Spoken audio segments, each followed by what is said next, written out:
Hello दोस्तों, हमारी AI से बनी कहानियां आपके सबसे गहरे डर को छूने के लिए डिजाइन की गई हैं। हर मोड़ को पिछले से ज्यादा डरावना बनाती है। तो अगर आपको लगता है आप काफी बहादुर हैं, तो अभी सब्सक्राइब करें हमारे चैनल को और इस रोंगटे खड़े कर देने वाले कहानी का आनंद ले। याद रखें, इस दुनिया में डर ही एकमात्र सच्चाई है। क्या आप अनजान का सामना करने के लिए तैयार हैं? एआई हॉरर स्टोरी चैनल में आपका स्वागत है, जहां हर कोने में एक नया खौफ छुपा है। तो आइए आपको एक डरावनी कहानी सुनाते हैं।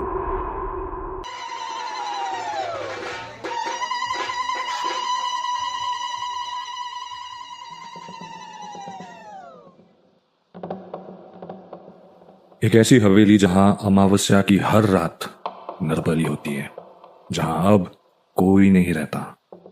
क्या होगा जब कोई इस हवेली के राज जानने की कोशिश करेगा? Hey guys, welcome back to our channel. आज हम आपके लिए एक बहुत ही डरावनी कहानी लाए हैं। आज हम आपको इसका पहला भाग सुनाएंगे। अब बिना किसी देरी आज की कहानी शुरू करते हैं।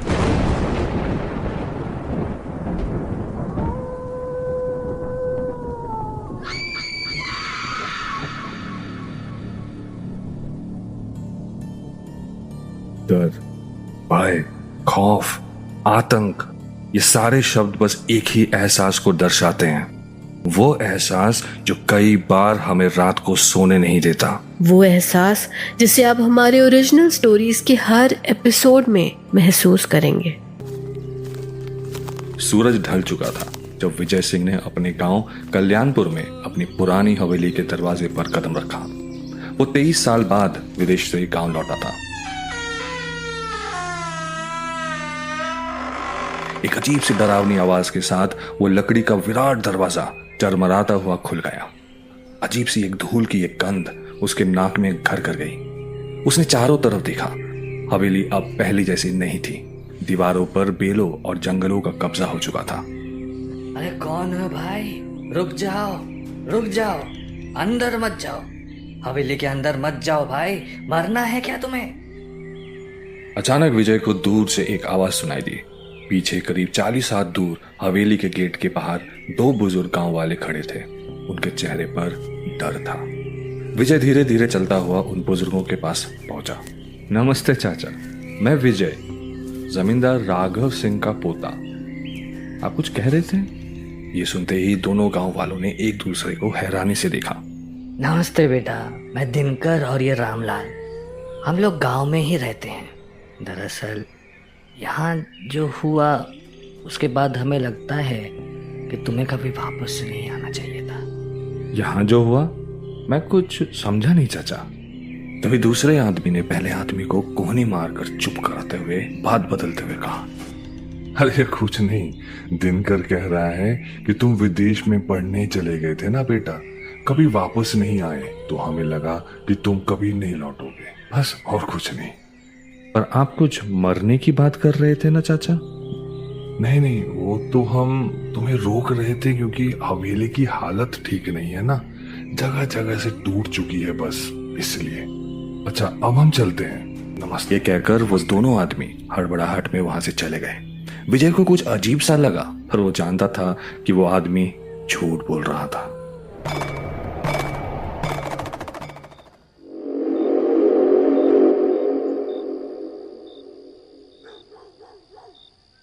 उस रात विजय अपने पुराने कमरे में सोया हुआ था जब एक आवाज ने उसे जगा दिया।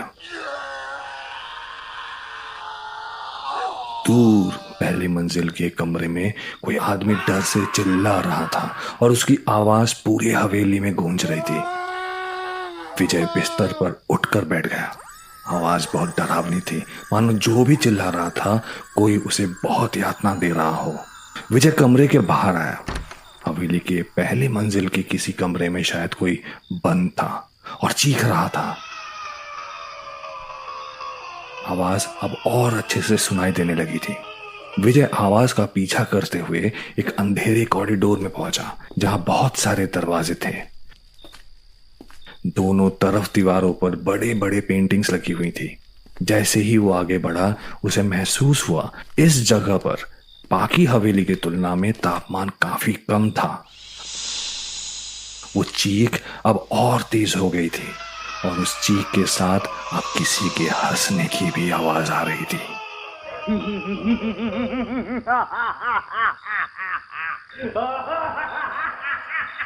विजय ने अपने कदम तेज किए और दरवाजे को एक एक कर खोल कर देखने लगा। उसे अब ऐसा लग रहा था मानो पेंटिंग में बनी आकृतियों की आंखें उसे देख रही थी। 3 दरवाजे खोलने के बाद कॉरिडोर के अंत में अचानक उसे अपने दादा राघव सिंह का एक पोर्ट्रेट दिखा।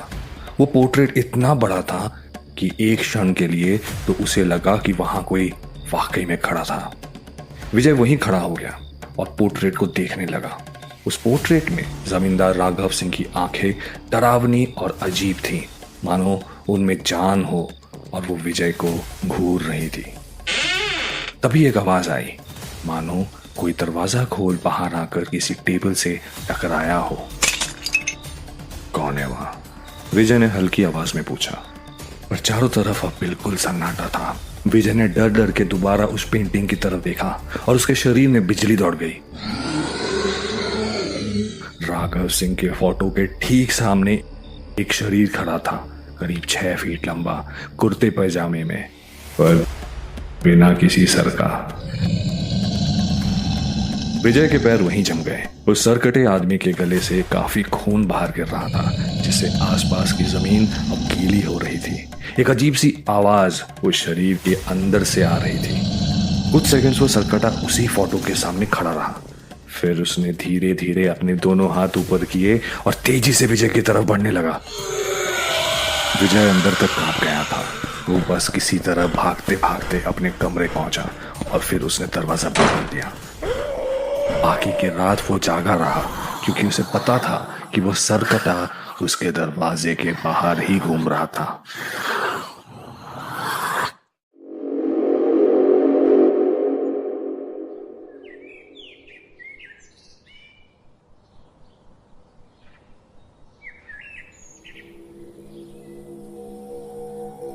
अगली सुबह विजय ने गांव वालों से जवाब लेने की सोची। वो गांव के बुजुर्ग प्रसाद जी के पास पहुंचा, जो एक बरगद के पेड़ के नीचे बैठे थे। आसपास कुछ और लोग भी जमा थे। नमस्कार प्रसाद जी, मेरे परिवार के साथ क्या हुआ था, मुझे बताइए, विजय ने पूछा। उसकी आवाज बाहर से शांत थी, लेकिन उसके अंदर एक तूफान चल रहा था। प्रसाद जी का चेहरा सफेद पड़ गया। इस बारे में तुम जितना कम जानो बेटा, उतना ही अच्छा है। और मेरी मानो तो तुम वापस चले जाओ, तुम्हारी जान को खतरा है।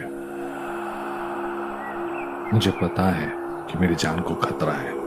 कल रात विजय चुप हो गया। प्रसाद जी, आप मुझे बताएं कि सच क्या है। बचपन में जब माँ बाबा, दादा दादी और बाकी परिवार वाले गुजर गए, तब सबने मुझसे कहा था कि उनका एक्सीडेंट हुआ था। लेकिन अब मुझे लगता है कि सबने मुझसे झूठ कहा था। कोई तो बात है। हर कोई मुझे वापस जाने को क्यों कह रहा है? कल उन 2 गांव वालों ने अनजाने में कहा कि मेरी जान को खतरा है। कल रात जो मैंने देखा और आज आप भी, सच क्या है? मुझे प्लीज बताइए प्रसाद जी। तुमने कल रात उसे देखा? प्रसाद जी ने विजय से पूछा। किसे? विजय ने कहा। प्रसाद जी चुप रहे। तब जाके विजय ने कल रात की बात सबको बताई। विजय की बात सुनते ही सब घबरा कर एक दूसरे को देखने लगे और भगवान का नाम लेने लगे।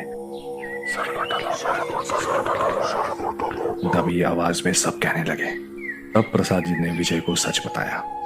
तुम्हारे दादाजी जमींदार राघव सिंह ने एक दुष्ट देवी नरकिनी को पूजा और विधियों द्वारा जागरूक किया।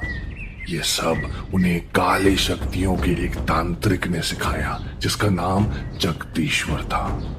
तांत्रिक की मदद से उन्होंने देवी नरकिनी के साथ एक समझौता किया, धन और शक्ति पाने के लिए। उस समझौते के मुताबिक हर अमावस की रात देवी को एक नर बलि भेंट देनी पड़ती थी। बदले में देवी नरकिनी जमींदार को धन, दौलत, शौहरत, उनकी जो भी इच्छा थी उसको पूरा करती थी।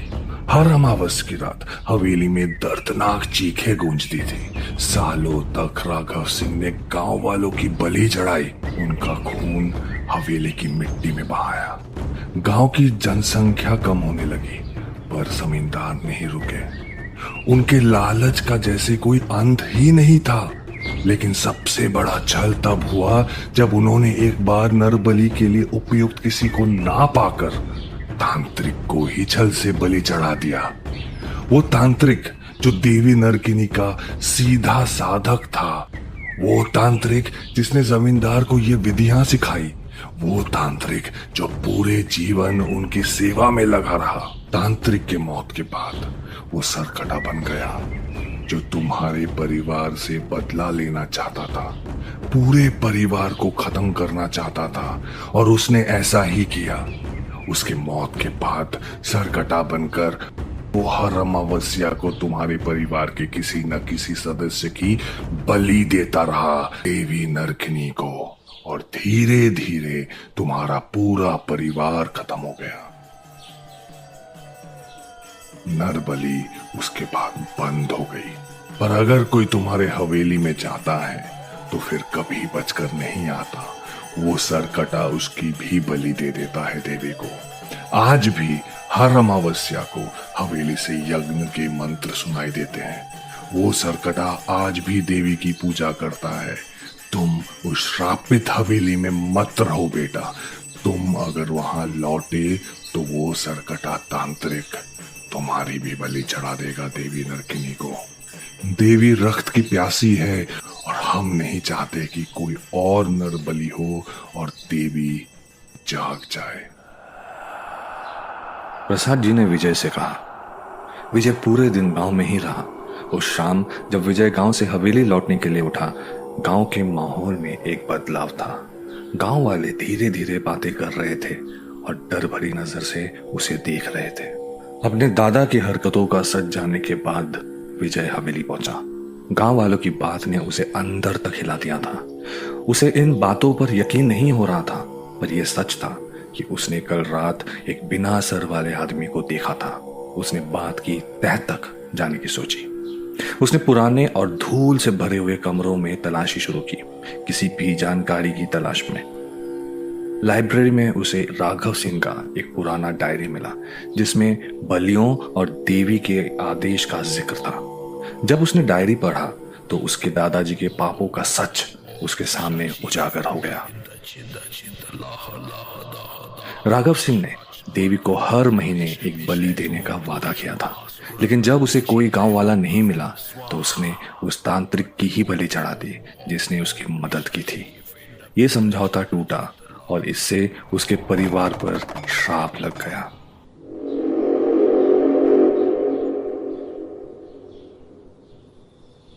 उस रात विजय को नींद नहीं आ रही थी।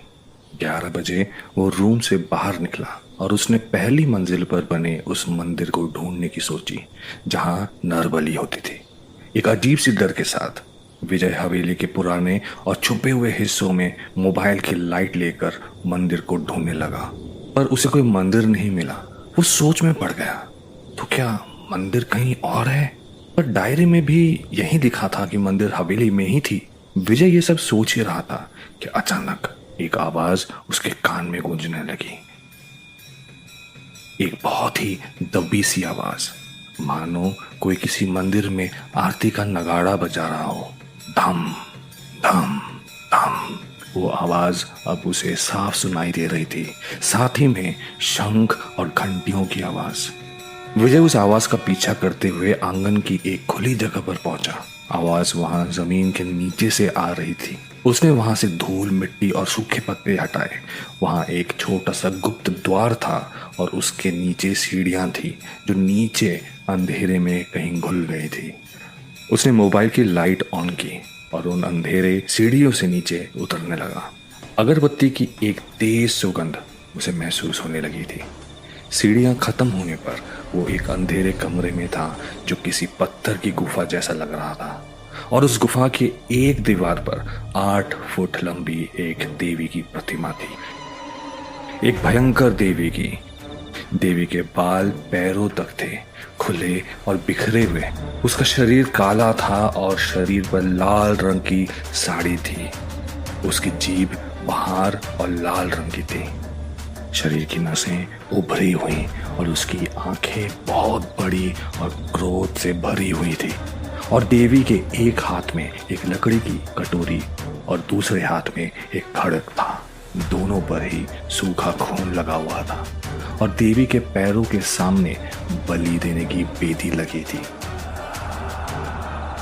इसका मतलब ये वही मंदिर था जहां जमींदार नर बलि देता था। विजय डर से वहीं जम गया।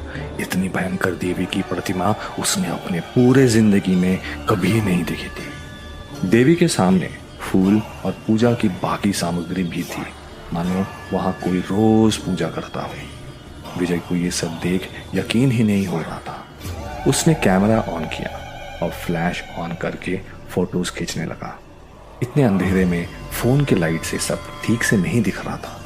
उसने फोटो देखने के लिए फोन हाथ में लिया और उसकी सांसें रुक गई।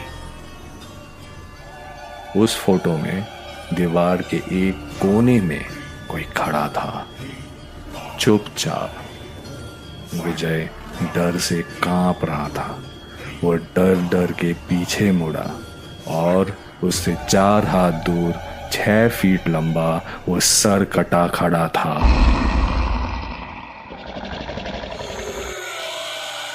विजय को ढूंढते हुए।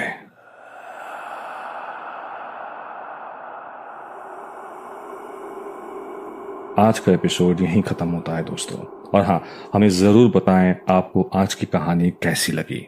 अगले हफ्ते इसी कहानी के भाग 2 में हम ये जानेंगे कि विजय के साथ आखिर हुआ क्या वो इस सरकटे के आतंक को खत्म कर पाएगा। अगले हफ्ते फिर मुलाकात होगी। तब तक के लिए शुक्रिया।